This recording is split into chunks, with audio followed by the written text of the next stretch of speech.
Hare Krishna. Welcome to Gita 365, the complete Bhagavad Gita study course. पिछले session में हम लोग भगवद गीता के 8 चैप्टर को कंप्लीट किया था रिव्यू के साथ। तो आज हम शुरू करेंगे 9th चैप्टर और 9th चैप्टर का पहला और दूसरा श्लोक पढ़ेंगे। तो कभी आपने देखा होगा जो स्टूडेंट्स हैं वो जब उनको कॉलेज में जाते हैं तो वो चूज़ करते हैं कि आर्ट्स पढ़ना है या साइंस पढ़ना है या कॉमर्स पढ़ना है या मेडिकल में जाना है या इंजीनियरिंग में जाना है। क्या आपके साथ ऐसा हुआ कि आप सोच नहीं पा रहे कि कितने सारे ज्ञान का जो है अवसर है, ऑप्शंस है, और कौन सा ज्ञान कौन सा विद्या हमारे लिए सबसे अच्छा है। तो ये अक्सर हम सबके पास ये रहता है और हम उनमें से कोई ना कोई एक चूज करते हैं। लेकिन अगर सारे प्रकार की विद्या को, ज्ञान को लिया जाए और देखा जाए कि इन सारे ज्ञानों में से सबसे श्रेष्ठ ज्ञान क्या है, सबसे श्रेष्ठ विद्या क्या है, तो वो क्या होगा? उसी को कहते विद्याओं की राजा। तो वो क्या है?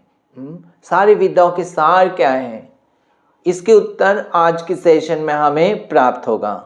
तो चलिए पढ़ते हैं आज का पहला श्लोक, श्लोक संख्या 1। श्री भगवान उवाच इदं तु ते गुह्यतमं प्रवक्ष्यामि अनसूयवे ज्ञानं विज्ञानं सहितं यद्गात्ता मोक्षसे अशुभात्। अनुवाद। श्री भगवान ने कहा, हे अर्जुन, चूंकि तुम मुझसे कभी ईर्ष्या नहीं करते, इसीलिए मैं तुम्हें ये परम गुह्य ज्ञान तथा अनुभूति बतलाऊंगा, जिसे जानकर तुम संसार के सारे क्लेशों से मुक्त हो जाओगे। तो यहाँ पे भगवान अर्जुन को कह रहे हैं कि अभी जो भगवान बताने वाले हैं, यानी इस अध्याय में जो भगवान बोलने वाले हैं, वो ज्ञान क्या है? सारे ज्ञानों में से सबसे श्रेष्ठ ज्ञान है या गुह्यतमम ज्ञान है, कॉन्फिडेंशियल, मोस्ट कॉन्फिडेंशियल। तो ये मोस्ट कॉन्फिडेंशियल जो है ये ज्ञान, ये भगवान अभी बताने वाले हैं। तो ये 9th चैप्टर में। तो कई लोग जो है भगवद गीता पढ़ना शुरू करते हैं और पहला अध्याय करते ही जो है रुक जाते हैं वहाँ पे। ऐसा होता है ना, कई लोग जो पढ़ना शुरू, कई लोग तो पढ़ना शुरू ही नहीं कर पाते, गीता खरीदते हैं और रख देते हैं, सोचते करेंगे करेंगे और हो ही नहीं पाता। कभी होता है तो शुरू करते हैं और कुछ श्लोक पढ़ते हैं और फिर स्टॉप हो जाता है। कई लोग कुछ 1 चैप्टर 2 चैप्टर आगे जाते हैं, फिर स्टॉप हो जाता है। तो 9th चैप्टर किसने पढ़ा है? बहुत कम लोग हैं जो इस अध्याय तक पहुंच पाते हैं। और इस अध्याय में पहुंच भी गए, पढ़ भी लिए, तो उसको समझना जो है वो हर कोई नहीं समझ पाता है। ये है सबके लिए ओपन है, हर कोई पढ़ सकता है, लेकिन फिर भी ये क्या है? गुह्यतमम। क्योंकि इस अध्याय में भगवान सारे ज्ञानों का जो रहस्य है, सार है, उसको दिया है, भक्ति का जो सार है। तो इसलिए भगवान ने उसको बीच में रखा है। ये 9th चैप्टर जो है क्या है? ये 18 अध्याय का बिल्कुल सेंटर में है कि नहीं? तो इसलिए सार को क्या है, दोनों साइड से प्रोटेक्ट करके रखा है। तो भगवान कह रहे हैं ये गुह्यतमम। तो गुह्य चीज भी है जो कॉन्फिडेंशियल है, हर किसी को वो नहीं जानते, हर कोई नहीं जानता, जानता भी समझ नहीं पाता है। तो वो क्या है? गुह्य चीज क्या है? श्रील प्रभुपाद तात्पर्य में वर्णन करते हैं कि जो भगवद गीता का ज्ञान है वही क्या है, अपने आप में बहुत ही टॉप मोस्ट ज्ञान है। और उस ज्ञान भगवद गीता का जो पहला अध्याय है वो एक तरह से इंट्रोडक्शन है। उसके बाद जो दूसरा अध्याय में जो ज्ञान है, जो आत्मा के बारे में ज्ञान है, वो क्या है? कॉन्फिडेंशियल, ये गुह्य ज्ञान है। उसको हर कोई एकदम से नहीं समझ पाता है, तो वो गुह्य ज्ञान है। फिर आगे जब बढ़ता जाता है अध्याय 7 और अध्याय 8, अभी अभी जो हम लोगों ने अध्याय को समाप्त किया, तो अध्याय 7 और 8 इसमें भगवान अपने बारे में वर्णन करते हैं, भगवान के बारे में, भगवान के शक्ति के बारे में, अलग अलग प्रकार के एनर्जी, भौतिक शक्ति, आध्यात्मिक शक्ति। तो ये 7 और 8 जो है ये एक तरह से गुह्यतर ज्ञान है। तो गुह्य ज्ञान क्या है? आत्मा, शरीर और आत्मा का जो ज्ञान है, गुह्य ज्ञान। और ये भगवान के विषय में ज्ञान क्या है? गुह्यतर ज्ञान है। और अभी जो ज्ञान है जो भगवान बताने वाला वो क्या है? वो गुह्यतमम है, द मोस्ट कॉन्फिडेंशियल नॉलेज। तो ये भगवान अब बताने वाले हैं। तो ये गुह्यतमम ज्ञान क्यों है? ये सबसे गुह्य क्यों है? क्योंकि इस ज्ञान ऐसा है, अगर सिर्फ कोई पढ़ेगा ना, ऐसे तो ओपन है लेकिन फिर भी कॉन्फिडेंशियल है। क्यों? क्योंकि अगर कोई खुद से पढ़ेगा ग्रंथ को तो शायद वो समझ नहीं पाएगा, या अगर वही साधारण लोगों के फ्रेंड्स के साथ बैठ के सुनेगा, पढ़ेगा, तो भी शायद समझ नहीं पाएगा। तो इसको समझने के लिए क्या है? ये भक्तों के भी साथ उसको श्रवण करना है। तो भगवान से सुनना या भगवान की जो प्रामाणिक प्रतिनिधि है उनसे सुनना, और साथ में कौन? भक्तों के साथ में बैठ के सुनना। उससे फिर वो ज्ञान क्या है? वो ज्ञान हमें समझ में आता है। और वो ज्ञान जो है उस केवल ज्ञान नहीं है, वो साथ में क्या है? विज्ञान है। ज्ञान विज्ञान सहितम। विज्ञान क्या है? Realise knowledge. जो हम सुन रहे हैं वो जो है रियलाइज हो जाता है वो ज्ञान, तो उसको कहते हैं विज्ञान। तो जब भक्तों के संग में हम सुनेंगे प्रामाणिक भगवान की भक्तों से, तो इस ज्ञान को हम रियलाइज कर पाते हैं। इसीलिए उसको गुह्यतमम कहा गया है। तो इस ज्ञान को अगर कोई ग्रहण कर पाता है, करता है, तो उसका क्या फल होगा? तो ये ज्ञान, गुह्यतमम ज्ञान को ग्रहण करने से, सही तरह से जब वो रियलाइज करता है, तो क्या होगा? यद ज्ञातम मोक्ष अशुभात्। ये क्या करेगा? ये ज्ञान हमें अशुभ चीज से मुक्त करेगा। और अशुभ चीज क्या है? इस संसार में जो क्लेश है, कष्ट है, ये कई प्रकार के कष्ट है, तो ये कष्ट से वो मुक्त हो जाता है इस कॉन्फिडेंशियल ज्ञान को प्राप्त करने से, और इस ज्ञान को जो है रियलाइज करने से। जब ये ज्ञान जो है उसको रियलाइज हो जाएगा, तो इस संसार में रहते हुए भी दिखाई देगा, बाहर से वो कष्ट में है लगता है, उसके साथ तो ये गलत हो गया, इसका साथ ये हो गया, वो ऐसा हो गया लगेगा, लेकिन वो कष्ट का महसूस नहीं करता। उसको वो कष्ट जो है लगता नहीं है कष्ट है करके, तो वो कष्ट से मुक्त हो जाता है। इस संसार में कष्ट की दुनिया में रहते हुए भी, दुख की दुनिया में रहते हुए भी वो क्या है? दिव्य स्तर में आ जाता है। ये उसकी जो है महत्व है इस ज्ञान का, ये कॉन्फिडेंशियल ज्ञान है। तो ये ज्ञान क्या है ना? तो इदम तु ते गुह्यतमम। इदम, ये जो भगवान बताने वाले हैं, तो ये क्या है भगवान बताने वाले हैं? तात्पर्य में प्रभुपाद लिखते हैं इसको, ये शुद्ध भक्ति है। तो भगवान इस अध्याय में सिंपली भक्ति के बारे में बताते हैं, प्योर भक्ति। तो ये जो भक्ति है, ये भक्ति का अंग, ऐसे तो बहुत सारे कार्य कर सकता है भगवान के लिए, बहुत सारी चीजें कर सकते हैं, लेकिन खास करके जो भक्ति के लिए, शुद्ध भक्ति जो है, उसको 9 प्रोसेस है उसका, और वो उसको कहते हैं नवदा भक्ति। और उस प्रोसेस में क्या है, किससे शुरू होते हैं? श्रवणम, भगवान के बारे में सुनना, भगवान के गुणों के बारे में, भगवान की लीला के बारे में। तो श्रवणम और कीर्तनम, भगवान के बारे में कीर्तन करना, भगवान के बारे में बोलना और भगवान के नामों का जप करना, कीर्तन करना, ये कीर्तनम। फिर स्मरणम, भगवान का स्मरण करना। पाद सेवनम, भगवान की सेवा करना, है ना। अर्चनम, अर्चनम, भगवान की विग्रह की उपासना करना, आरती करना, सेवा करना, अभिषेक करना, ये सब क्या है? ये भक्ति का विशेष जो है प्रधान अंग है।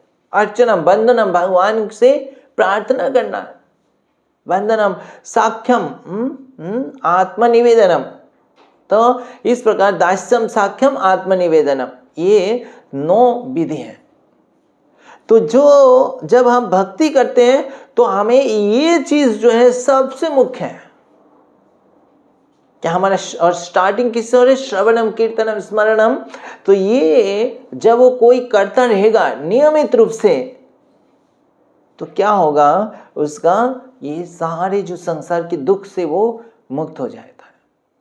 तो ये गुह्यतमम है, ज्ञान है। तो ये ज्ञान आप भगवान क्या है? अर्जुन को दे रहे हैं। तो इस अर्जुन को भगवान क्यों अर्जुन को ही ये ज्ञान दे रहे हैं? भगवान यहाँ पे बता रहे, कारण बता रहे। भगवान किसी और को भी चुन सकते थे कि उसको माध्यम बनाए ज्ञान देने के लिए, भगवान अर्जुन को चूज कर रहे हैं। तो भगवान कह रहे हैं अर्जुन का क्या गुण है। तो भगवान कह रहे हैं कि भगवान इनको इसलिए दे रहे हैं कि अनसूयवे, मतलब अर्जुन भगवान से ईर्ष्या नहीं करते हैं। तो भगवान से ईर्ष्या नहीं करते हैं, ये सबसे बड़े क्या है? योग्यता है।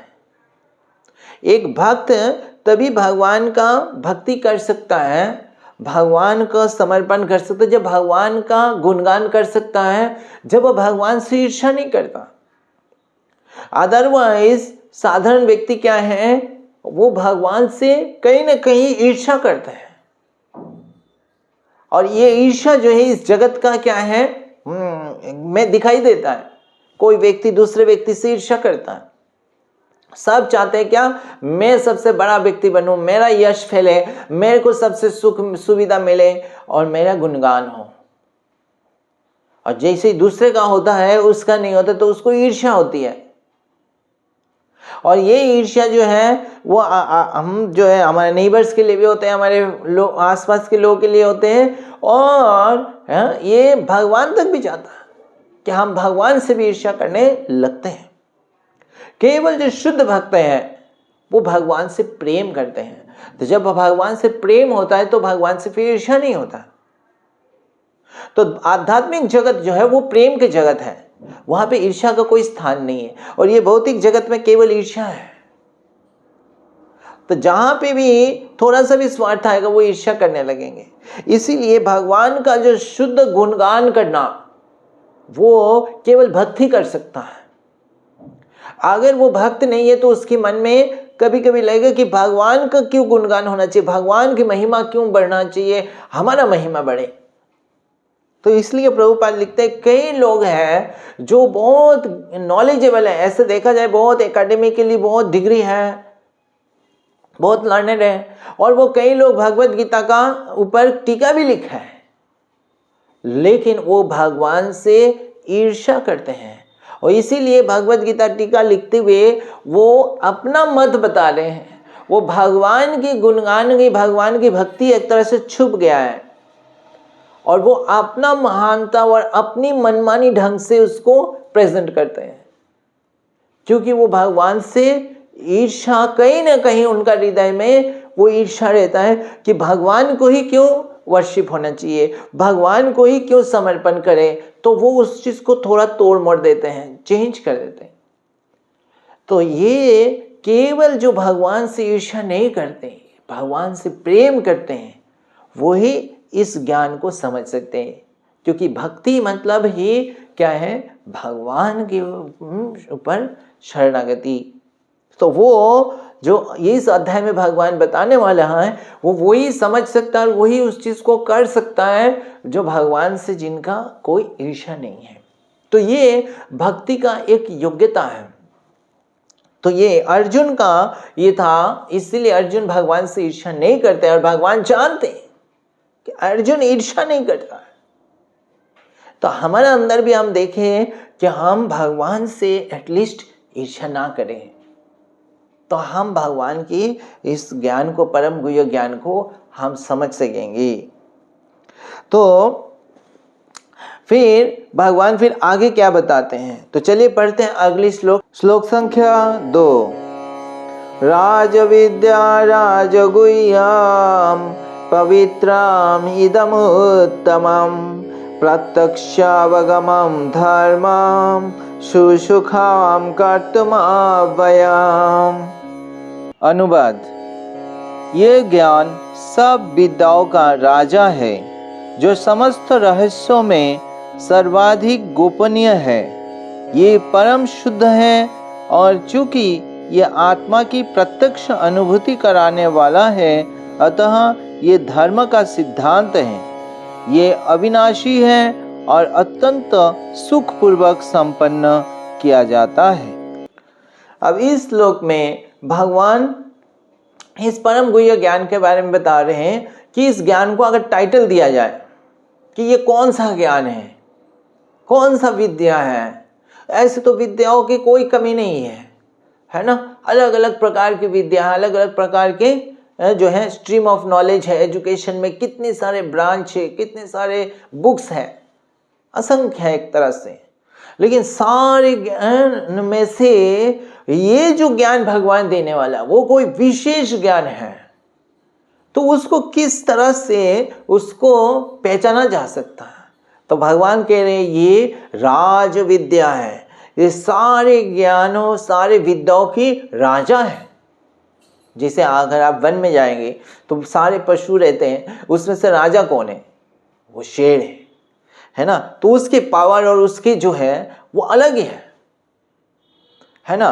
तो उसी प्रकार सारी विद्याओं में सबसे श्रेष्ठ राजा अगर किसी विद्या को घोषित किया जाए तो वो है ये ज्ञान, ये विद्या, परम गुह्य ज्ञान और भक्ति का ज्ञान। उसको राज विद्या भगवान कह रहे, किंग ऑफ नॉलेज। तो ये राज विद्या और साथ में गुह्यतमम, जैसे ऑलरेडी हमने चर्चा किया, तो राज गुह्य। तो ये सबसे क्या है, कॉन्फिडेंशियल और सबसे श्रेष्ठ ज्ञान है। तो ये राज विद्या क्यों है? इस राज विद्या जो है इसको राजा, सारे ज्ञानों के राजा क्यों कहा गया है? तो जो बाकी ज्ञानों में नहीं है, बाकी ज्ञान वो नहीं कर सकता, वो ये कर सकता है। तो क्या है वो? तो सबसे पहले इसका जो नेचर है इस ज्ञान का, वो क्या है? ये पवित्रमिदम उत्तमम, कि ये ज्ञान ये पवित्र है। ये ज्ञान क्या है? जब इस ज्ञान को कोई प्राप्त करता है तो जो इसके जो स्टूडेंट है, जो इसको प्राप्त करता है, उसका क्या हो जाता है? पवित्र हो जाता है वो। तो पवित्र होने का मतलब क्या है? उसकी जीवन में जितने भी पाप कार्य उसने किया होगा, पहले जो पाप कार्य किया होगा, वो सारे पाप के जो फल है उसको मिलने वाला है। कोई फल को अभी मिल रहा है, अभी कष्ट पा रहा है, या कोई हो सकता है वो अभी नहीं पा रहा है लेकिन आगे पाने वाला है। तो वो हमारे सबके जीवन में कुछ ना कुछ पाप कार्य हमने किया ही है ना। कभी इस जीवन में किया, पिछले जीवन में किया, कभी नहीं। ऐसे हम पूरा पवित्र तो हम में से कोई भी नहीं है। तो ऐसे हमारा जो खाता में अगर देखा जाए, इतने सारे पाप कार्य पड़ा हुआ है और उनकी फल जो है आगे आने वाला है। तो इस प्रकार से हमारा जीवन अशुद्ध है अभी, और ये फल को हमें भोगना पड़ेगा। कोई भी विद्या हमें उससे शुद्ध नहीं कर सकता है। लेकिन जब हम ये श्रवण कीर्तन और भगवान के इस भक्ति का कार्य में लग जाते हैं। इस विद्या को जब हम ग्रहण करते हैं तो क्या है, हमारा सारे जो पूरा किया हुआ है, पहले किया हुआ है पाप कार्य, वो पाप कई कई जो है स्टेजेस में होते हैं, जो हमने बहुत पहले भी चर्चा कर चुके हैं। बीज के रूप में, कुट के रूप में, इस प्रकार जो है अप्रारब्ध के रूप में, इस तरह से पाप के फल बने हुए हैं। जैसे एक वृक्ष में फल आता है, पहले बीज रहता है, छोटा सा रहता है, फिर धीरे धीरे पकता है, फिर ऐसा। तो ये सारे पापों के फल को ये नष्ट कर देता है और इसको क्या कर देता है, शुद्ध कर देता है। तो इसलिए उसका इतना शक्ति होता है इस ज्ञान का कि हमारा जीवन से जुड़े हुए सारे पापों को नष्ट करके शुद्ध कर देता है हमें। तो इसलिए पवित्र और उत्तमम, उत्तमम मतलब ये उत्तम ज्ञान है, ये ऐसा ज्ञान है जो तम का मतलब है इस भौतिक जगत, जो जड़ जगत जिसमें जन्म मृत्यु है, ये चक्र रहता है, तम। तो इसलिए कहा जाता है तमसमा ज्योतिर्गम, कि तम में मत रहना। तम मतलब अंधकार, अज्ञानता, ये सब है। तो चाहे हम कितने भी बड़े बड़े एकेडमिक डिग्री भी ले लें, लेकिन अगर हम इस भौतिक चेतना में ही है तो एक तरह से हम अज्ञानता में ही हैं, और वो हमारा अज्ञानता ही जो है हमारे जीवन में कष्ट लेके आता है। तो इसीलिए ये जो है, ये हमें सारे ज्ञान हमें तम में ही रखता है। जो भौतिक जितने भी ज्ञान है वो हमें तम में ही रखे, अज्ञानता में ही रह जाता है। हमारा असली ज्ञान जो नहीं हो पाता है, आध्यात्मिक ज्ञान, जो असली रोशनी है, ज्योतिर्गम, हमें उस रोशनी, उस ज्ञान के से प्रकाशित होना चाहिए। तो वो ज्ञान के कौन देता है, ये राज विद्या। तो ये भक्ति जो है हमें असली अज्ञानता को दूर कर देता है और उत्तम मतलब तमस से ऊपर ले जाता है हमें। तो इस प्रकार से ये राज विद्या जो है वो क्या है, ये पवित्रम इदम उत्तमम, ये पवित्र है। उसके बाद क्या है कि ये उसके आगे ये बता रहे गया, क्या ये जो ज्ञान है ये प्रत्यक्ष अवगमम धर्मम। ये प्रत्यक्ष मतलब इस ज्ञान ऐसा नहीं कि सिर्फ थ्योरी है, हमने सुन लिया बस हो, कुछ पता नहीं चला हमको, उसका फल क्या है हमें कुछ दिखाई नहीं दे रहा। ऐसे कई सारे हैं कि वेदों का जैसा अध्ययन कर रहे जा रहे हैं, लेकिन उसके कुछ फल हमें एकदम से अभी नहीं दिखाई दे रहा है। लेकिन ये जो ज्ञान है राज्य विद्या, ये ऐसा नहीं है। हम जब इस ज्ञान को लेते जाएंगे तुरंत हमें क्या है, इसका फल दिखाई देगा।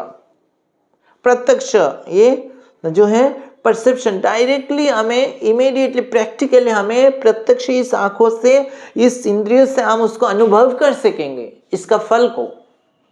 और क्या फल है, हमें जो है अपना चेतना जो है इमीडिएटली क्या हो जाता है, शुद्ध हो जाता है।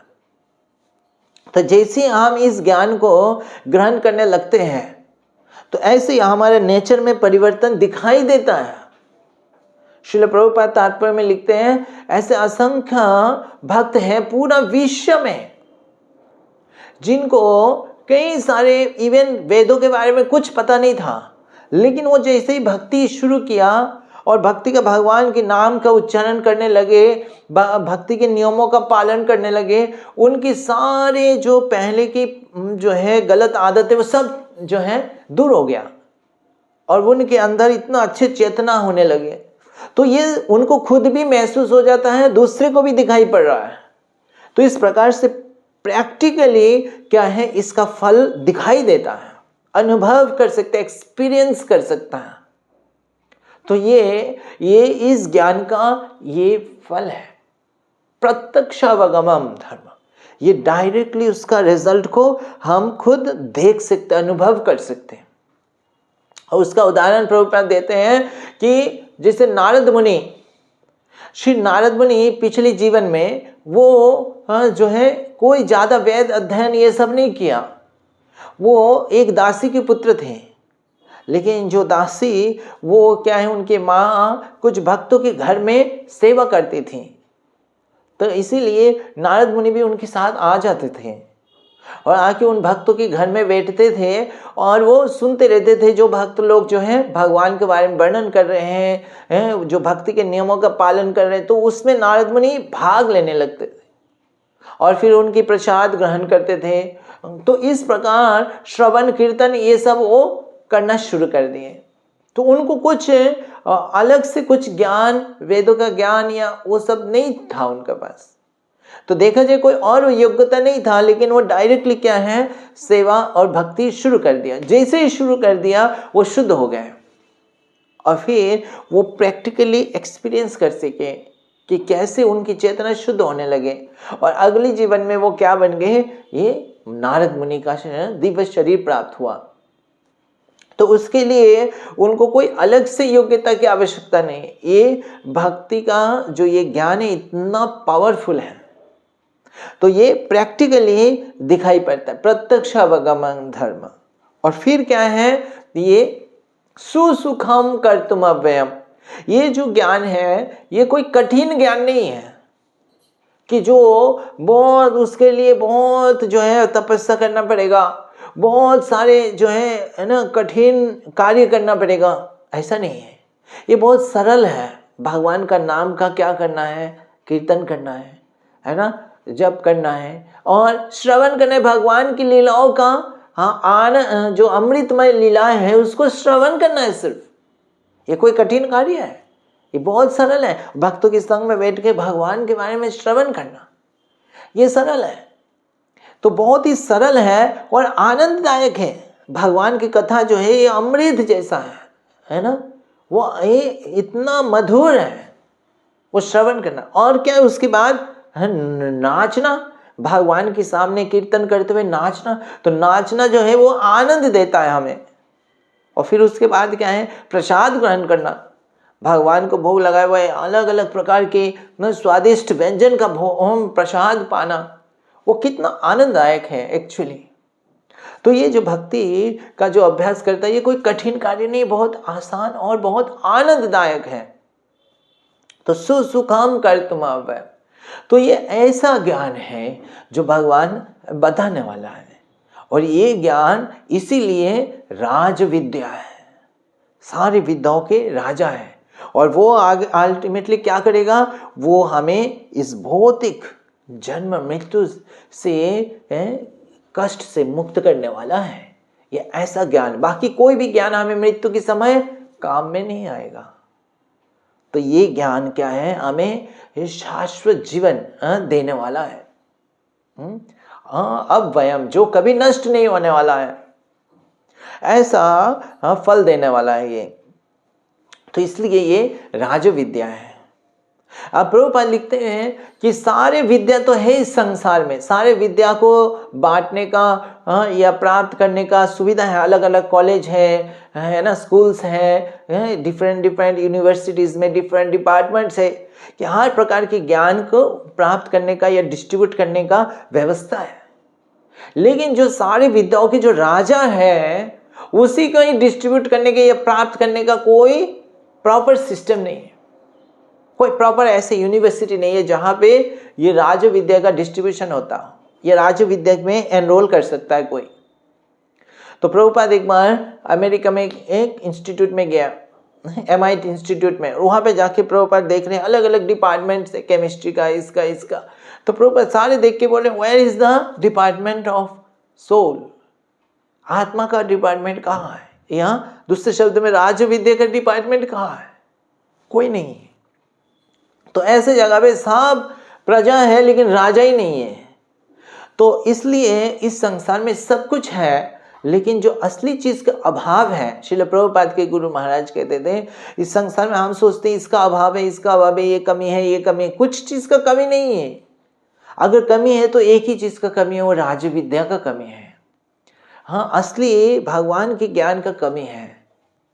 तो इसीलिए वो होना बहुत आवश्यक है, क्योंकि ये राज विद्या है, सारे विद्याओं के राजा है और सारे विद्याओं के सार वास्तव में यही है। और ये ऐसा विद्या है जो हम सबको चाहिए। दूसरा विद्या तो क्या है कि किसी एक कुछ स्टूडेंट्स को चाहिए, तो है ना, मेडिकल का नॉलेज किसी कुछ स्टूडेंट्स को चाहिए, तो इंजीनियरिंग की नॉलेज किसी और को चाहिए।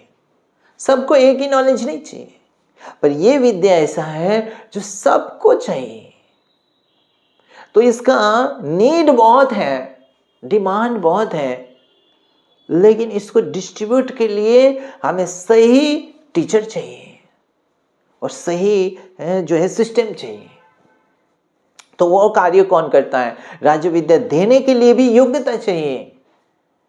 तो वो भगवान और भगवान की प्रतिनिधि और भगवान के भक्त हैं, वही इस ज्ञान को दे सकते हैं जो इस ज्ञान को सही से ग्रहण किया है, जिन्होंने इसको रियलाइज किया, वही ज्ञान को डिस्ट्रीब्यूट कर सकते हैं।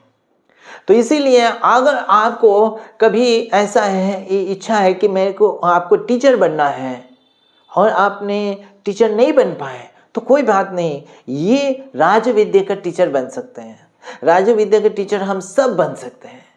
और इनफैक्ट भगवान चाहते हैं, श्री चैतन्य महाप्रभु ने कहा है, अमर आज्ञा गुरु हुआ तारो ये देश, जारे देखो तारे कहो कृष्ण उपदेश। हमें सबको क्या बनना है? गुरु बनना है।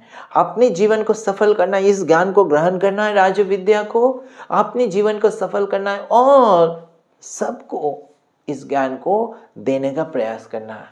और इस ज्ञान के लिए सभी लोग चाहते हैं, सबको ही नीड है। तो आज हम यहाँ पे विराम देते हैं। अगली सेशन में हम पढ़ेंगे श्लोक संख्या 3 और 4। हरे कृष्णा। ग्रंथराज श्रीमद् भगवद गीता की जय। जगत गुरु श्रील प्रभुपाद की जय।